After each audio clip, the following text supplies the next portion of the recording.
Welcome to Raji sorry creations. இன்றைக்கி என்ன பார்க்க போகிறோம் அப்படின்னா பீட்ஸ் லோடிங் தான். பீட்ஸ் லோடிங்கில் என்ன டிசைன் நம்ம பார்க்க போகிறோம் அப்படின்னா ஒரு ஃப்ளோரல் டிசைன் மாதிரி, ஓகேங்களா. அதாவது கொம்பு டிசைன் அப்படின்னு கூட சொல்லலாம், இல்லைன்னா பீகாக் நெக் டிசைன், இந்த மாதிரி அதுதான் பார்க்க போகிறோம். இப்போது இதுக்கு வந்து பைப்பிங் த்ரெட் நம்ம யூஸ் பண்ண போகிறோம். பைப்பிங் த்ரெட்னு பார்த்தீங்கன்னா சைஸில் இருக்குது, ஓகேங்களா.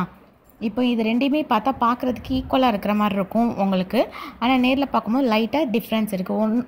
ஒன்று வந்து கொஞ்சம் பெருசாகவும் இன்னொன்று வந்து கொஞ்சம் சிறுசாகவும் இருக்கிற மாதிரி இருக்குது, ஓகேங்களா. உங்களுக்கு எந்த சைஸில் எம்போஸ்டாக வேணுமோ அந்த சைஸ்க்கு நீங்கள் பைப்பிங் த்ரெட் எடுத்துக்கலாம்.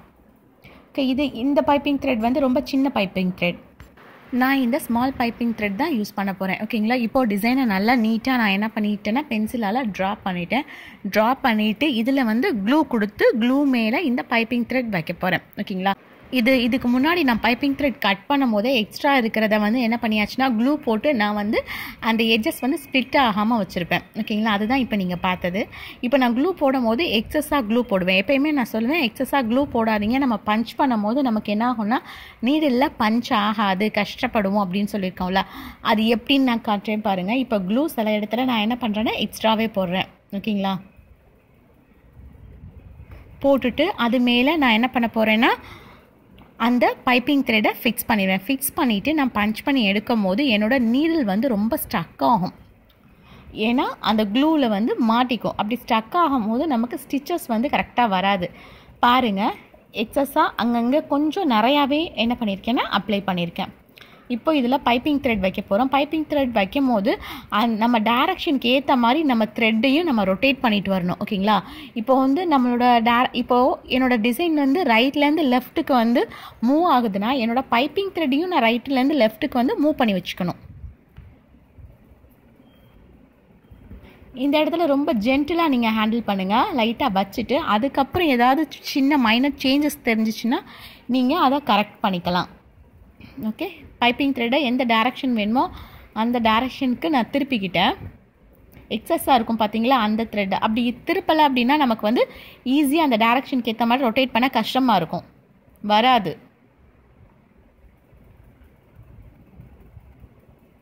இப்போது பைப்பிங் த்ரெட் இந்த அளவுக்கு முடிஞ்சோன்னு நான் என்ன பண்ணிடுவேன்னா எக்ஸ்ட்ரா பீசஸாக சிசர்ஸ் போட்டு கட் பண்ணி எடுத்துடுவேன், ஓகேயா.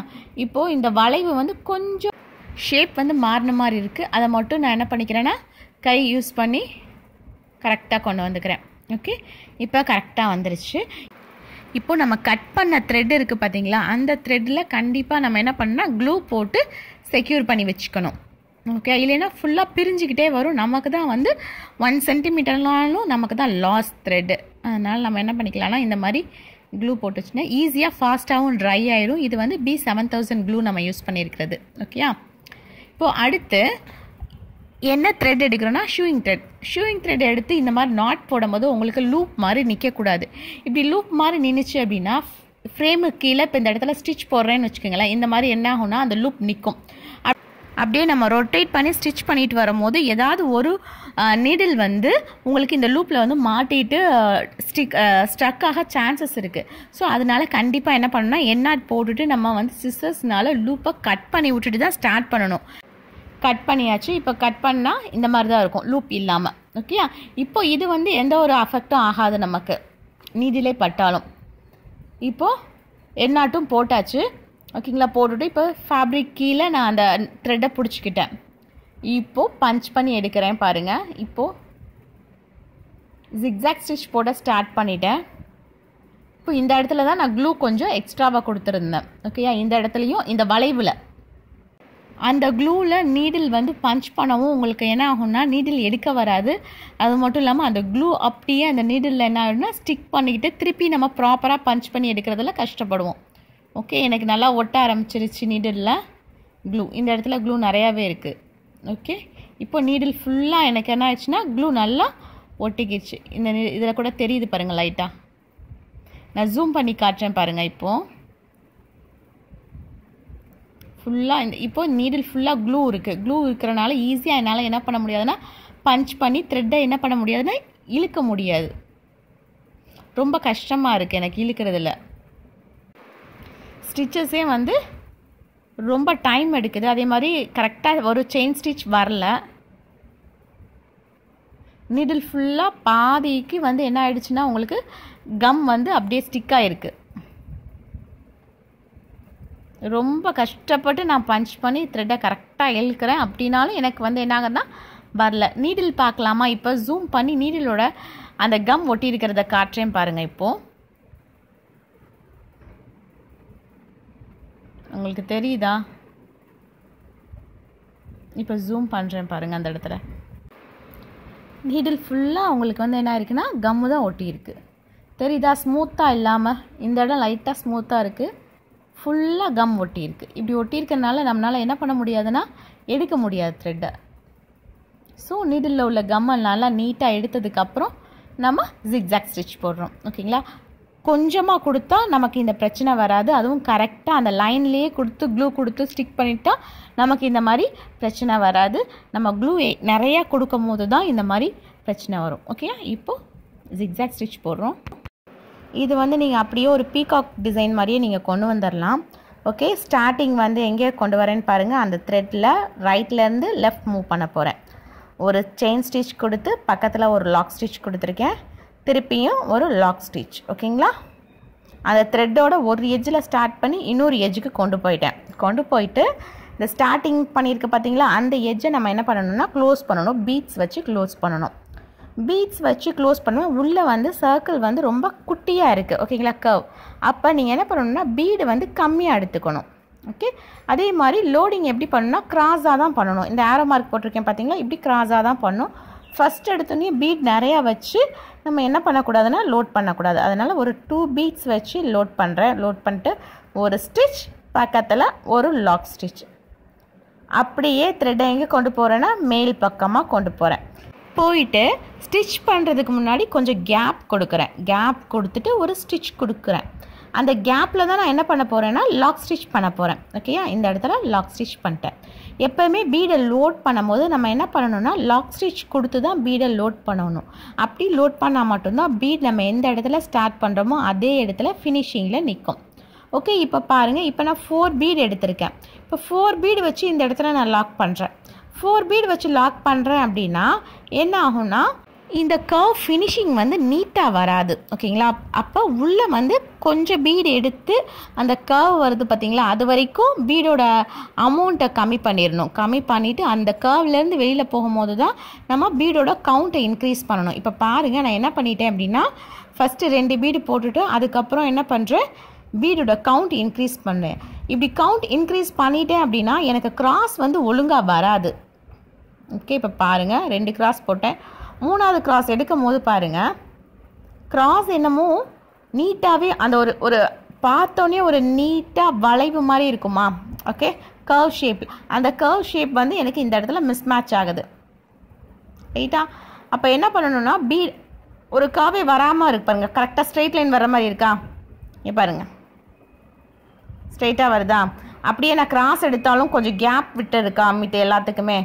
ஸோ நம்ம என்ன பண்ணக்கூடாதுன்னா இந்த மாதிரி பண்ணக்கூடாது. இப்படி எடுத்தோம் அப்படின்னா இந்த எட்ஜஸ் வந்து நீட்டாகவே இருக்காது. இந்த இடம் நீட்டாக இருக்கணும் அப்படின்னா என்ன பண்ணணும்னா நம்ம ஸ்டார்டிங்லேருந்து கம்மியாக பீட்ஸ் லோட் பண்ணணும். ஃபஸ்ட்டு இப்போ 2 பீட் லோட் பண்ணனா இப்போ 3 பீடு. இந்த கர்வ் ஃபினிஷ் ஆகிற வரைக்கும் கொஞ்சம் என்ன பண்ணணும்னா 3 பீடில் நம்ம ஸ்டிச் பண்ணிகிட்டே வரணும். ஸ்டிச் பண்ணுறது கீழே உள்ளே எப்படி ஸ்டிச் பண்ணணும்னா பீடை எடுத்ததுக்கப்புறம் ஒரு ஸ்டிச் பக்கத்துலேயே ஒரு லாக் ஸ்டிச் கொடுக்கணும். அப்படியே மேல் பக்கமாக போகும்போது ஏற்கனவே நம்ம பஞ்ச் பண்ண பீடுக்கு பக்கத்தில் கொஞ்சம் கேப் கொடுத்து ஒரு ஸ்டிச் கொடுக்கணும். ஸ்டிச் கொடுத்துட்டு அடுத்து லாக் ஸ்டிச் நம்ம எங்கே கொடுக்கணும் அப்படின்னு பார்த்தீங்கன்னா நம்ம கேப் விட சொன்னோம் பார்த்தீங்களா மேலே, அந்த கேப்லேயே நம்ம என்ன பண்ணணும்னா ஒரு லாக் ஸ்டிச் கொடுக்கணும். ஏன் லாக் ஸ்டிச் கொடுக்க சொல்லியிருக்கோம்? லாக் ஸ்டிச் கொடுத்தா மட்டும்தான் பீட் வந்து அந்த இடத்துலேருந்து மூவ் ஆகாது. அதனால் ஓகே, இப்போ ஃபஸ்ட்டு 2 பீட் கொடுத்தாச்சு, அடுத்து 3 பீட். இப்போ திருப்பியும் நான் என்ன பண்ணுறேன்னா 3 பீட்ஸ் தான் லோட் பண்ணுறேன். அதை லைட்டாக அந்த கர்வ் வந்து வளைஞ்சு கொஞ்சம் வர்ற வரைக்கும் நான் வந்து பீடோட சைஸ் கம்மி பண்ணிட்டேன்னா பார்க்குறதுக்கு நீட்டாகவும் இருக்கும். அந்த ஷேப் வந்து கர்வ் ஷேப்பில் எனக்கு வந்துடும். ஓகேயா? மேலே போகும்போது என்ன சொல்லியிருக்கோம்?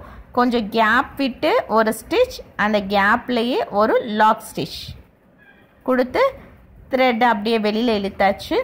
இழுத்துட்டு நம்ம என்ன பண்ண போகிறோம்? பீடை லோட் பண்ண போகிறோம். ஓகே, இப்போ ஓரளவுக்கு வந்து ஒரு ஹாஃபில் அந்த கர்வில் ஒரு ஹாஃப் வந்து நமக்கு என்ன ஆயிடுச்சுன்னா ஃபினிஷ் ஆகிடுச்சு. ரைட்டா? கீழே ஒரு ஸ்டிச், ஒரு லாக் ஸ்டிச். இந்த மாதிரி பீட் எம்போஸ்ட் பண்ணும்போது பார்க்க வேண்டிய முக்கியமான விஷயம் என்னென்னா, பீட் என்ன கலரில் யூஸ் பண்ணுறீங்களோ அதே கலரில் தான் வந்து என்ன பண்ணணும்னா ஷூயிங் த்ரெட்டும் எடுக்கணும். அப்போ தான் இந்த த்ரெட்டை கீழே நான் ஸ்டிச் பண்ணி லாக் பண்ணுறேன் பார்த்தீங்களா, அந்த இடத்துல இப்போ த்ரெட்டு கீழேருந்து மேலே கொண்டு வரும்போது ஏதாவது ஒரு பீடு வந்து உங்களுக்கு மூவ் ஆகிட்டாலும் அந்த கலர் வந்து உங்களுக்கு மேட்ச் ஆகிடும். கான்ட்ராஸ்ட் கலரில் எடுத்தீங்க அப்படின்னா, இப்போ நான் இந்த இடத்துல வந்து கோல்டன் கலர் எடுத்திருக்கேன்னா, இந்த கோல்டன் எடுக்காமல் பிளாக் கலரில் நான் எடுத்து இதை ஸ்டிச் பண்ணி காட்டியிருந்தேன் அப்படின்னா உங்களுக்கு பீட் பார்க்குறதுக்கே நீட்டாக இருக்காது. ஏதாவது ஒரு பீட் விலகினாலும் அந்த இடத்துல தப்பு இருக்குது அப்படின்னு நமக்கு காட்டி கொடுத்துரும். ஓகேங்களா? அப்போது பீடு எந்த கலரில் எடுக்கிறோமோ அதே கலரில் ஷூவிங் த்ரெட் எடுத்துக்கிட்டிங்கன்னா உங்களுக்கு பார்க்குறதுக்கு ஃபினிஷிங் நீட்டாக இருக்கும். இப்போ பாருங்கள், இந்த கர்வ் ஷேப் ஓரளவுக்கு நமக்கு என்ன ஆகிடுச்சுன்னா ஃபில் ஆகிடுச்சு. ஃபில் ஆகிடுச்சா, இனிமேல் நம்ம என்ன பண்ணணும்னா பீடோட கவுண்ட் வந்து இன்க்ரீஸ் பண்ணிக்கணும். இப்போ கவுண்ட் இன்க்ரீஸ் பண்ணி நம்ம உள்ளே கொண்டு வரும்போது என்ன ஆகும்னா அந்த ஷேப் கரெக்டாக ஆரம்பிக்கும் கிடைக்க. ஒரு ஸ்டிச் பக்கத்துலேயே என்ன பண்ணணும்னா ஒரு லாக் ஸ்டிச் கொடுக்கணும். மேலே வரும்போது என்ன பண்ணணும், கேப் விட்டு ஒரு ஸ்டிச், அந்த கேப்பில் ஒரு லாக் ஸ்டிச் கொடுக்கணும். ரைட்டா? கொடுத்துட்டு பீடை என்ன பண்ணணும், லோட் பண்ணணும். பீட் லோட் பண்ணும் போது இப்போ மேலேருந்து தான் லோட் பண்ணிட்டு வரோம். அதே மாதிரி தான் நம்ம என்ன பண்ணணும், லோட் பண்ணிகிட்டே போகணும். ஒன் டைம் மேலேருந்து லோட் பண்ணிவிட்டு அனதர் டைம் கீழேருந்து லோட் பண்ணி வந்தீங்க அப்படின்னா ஃபினிஷிங் நீட்டாக இருக்காது. அப்படி பண்ணக்கூடாது. லோடிங் ஃபஸ்ட்டு எந்த சைடு எடுக்கிறோமோ ஃபினிஷிங் வரைக்கும் நம்ம அப்படியே தான் லோடிங் எடுக்கணும். லோடிங்கில் முக்கியமான விஷயம் கிராஸாக தான் லோட் பண்ணி கொண்டு போயிட்டே இருக்கணும். கிராஸாக லோட் பண்ணும்போது ஏதாவது ஒரு இடத்துல உங்களுக்கு ஸ்ட்ரைட்டாக வந்துருச்சு அப்படின்னா நீங்கள் என்ன பண்ணால் ஒரு 2 லோடிங் பீட்ஸை மட்டும் எடுத்துருங்க. எடுத்துட்டு திருப்பி கரெக்டாக கொஞ்சம் ஸ்லாண்டிங்காக வந்தீங்கன்னா உங்களுக்கு கரெக்டாக வந்துடும். ஓகே, இப்போ 4 பீட்ஸ் போடுறேன். போட்டுட்டு ஒரு ஸ்டிச், ஒரு லாக் ஸ்டிச். நான் என்ன நீடில் யூஸ் பண்ணியிருக்கேன்னா டூலிப் நீடில் தான் யூஸ் பண்ணியிருக்கேன். சைஸ் வந்து 24. ஸ்டிச் எடுத்துட்டேன். இப்போ ஒரு லாக் ஸ்டிச் கொடுக்க போகிறேன். இப்போது உள்பக்கம், இப்போ நான் குத்துறதுக்கு வந்து உள்பக்கம் வந்து சைஸ் வந்து ரொம்ப கம்மியாக இருக்கும். இப்போ வெளிப்பக்கம் வந்து சைஸ் வந்து கொஞ்சம் பெருசாக இருக்கும். ஓகேங்களா? அப்போ என்ன பண்ணணும்னா உள்பக்கம் பஞ்ச் பண்ணும்போது ரொம்ப பக்கத்துலேயே நம்ம பஞ்ச் பண்ணி த்ரெட்டை எடுக்கிறோம். வெளிப்பக்கம் பஞ்ச் பண்ணும் போது என்ன பண்ணுவோம், இன்னும் கொஞ்சம் கேப் விட்டு நம்ம பஞ்ச் பண்ணுவோம். அப்போ தான் ரெண்டையுமே நம்ம மேட்ச் பண்ணி கொண்டு வர முடியும்.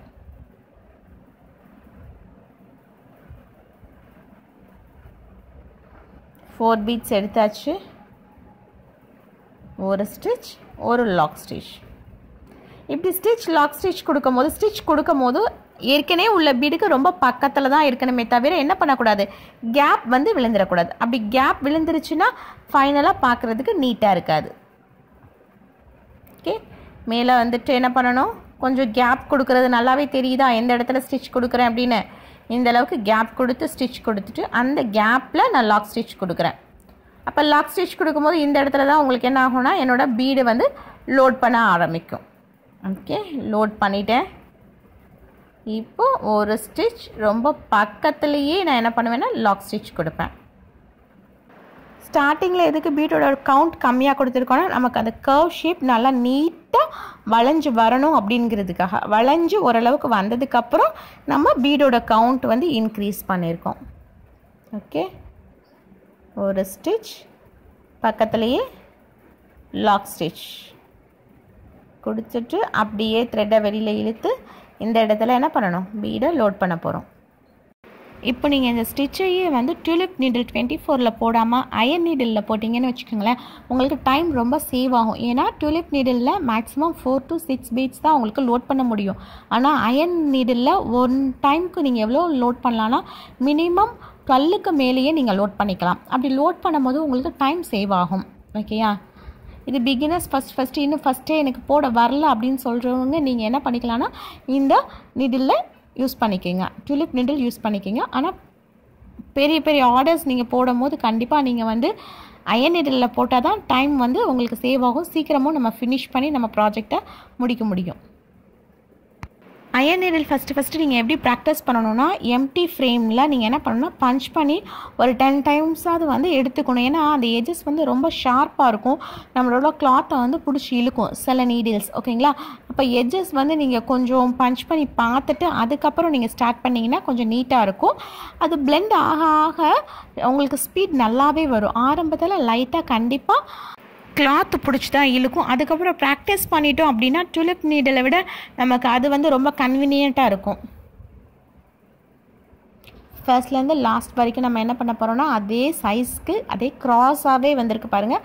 எந்த இடத்துலையுமே ஸ்ட்ரைட் விழுகலாம், எல்லாத்துலேயுமே க்ராஸாக தான் நம்ம கொண்டு வந்திருக்கோம். அப்படியே கொண்டு வந்து என்ன பண்ணிடணும், ஃபினிஷ் பண்ணிடணும். இந்த டிசைனை நீங்கள் என்ன பண்ணலான்னா உங்களோட ப்ளவுஸில் பேக் நெக்லேயும் ஸ்லீவுக்கும் கொண்டு வரலாம். அப்படியே கொடி டிசைன் அப்படின்னு சொல்லுவோமா, அந்த டிசைனில் இந்த மாதிரி ஃபுல்லாக நீங்கள் என்ன பண்ணலான்னா எம்போஸ்ட் பண்ணி கொண்டு வந்தீங்கன்னா ஒர்க் வந்து கிராண்ட் ஒர்க்காக இருக்கும். ப்ரைடல் ஒர்க் இந்த மாதிரி தான் பண்ணுவாங்க. நீங்களும் ப்ராக்டிஸ் பண்ணி பாருங்கள். தேங்க்யூ. தேங்க்ஸ் ஃபார் வாட்சிங். Please subscribe my channel for more videos. Thank you.